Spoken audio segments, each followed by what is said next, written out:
ছোট্ট সোনামণিরা, এখন আমরা পড়ব ব্যঞ্জন বর্ণ।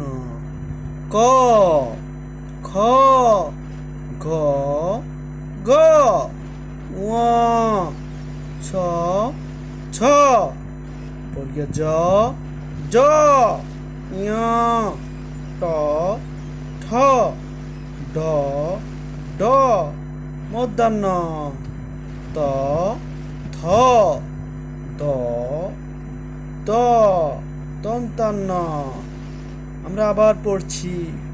ক, খ, ঘ, গ, ঙ, ছ, ছ, বর্গীয় জ, জ, ঞ, ট, ঠ, ড, ড, মূর্ধন্য ত, থ, দ, দ, দন্তান্ন।